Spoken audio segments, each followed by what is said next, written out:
So Dragon Ball The Breakers. When this game was first announced and revealed, I was pretty excited to see that we got us a new spin-off title that does not recycle the same story that we've been reading and watching for decades. Even though I really enjoy Kakarot and even looking forward to the upcoming Bardock DLC, the story of Dragon Ball is starting to wear out.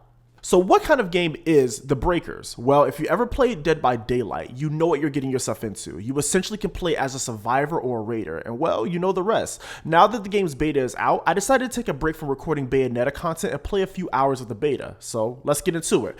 Oh, and before we do that, for those asking me did I enjoy the new Dragon Ball Super movie, yes, it was amazing and I highly recommend you all watch it. Now, let's get into it.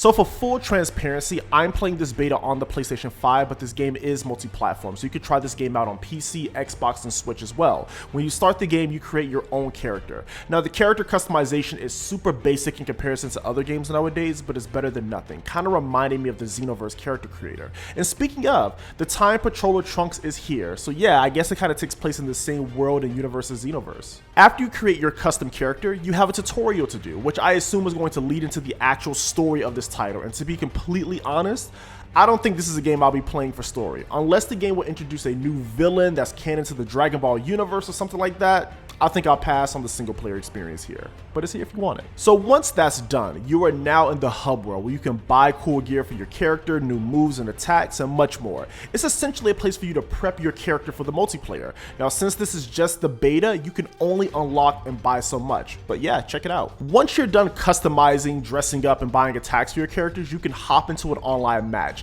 and you can even choose your preferred role, either a survivor or a raider. Now, if you've never played a game like this, survivors are a team of players whose goal is to collect the set of keys to access a time machine to escape destruction and defeat the raider.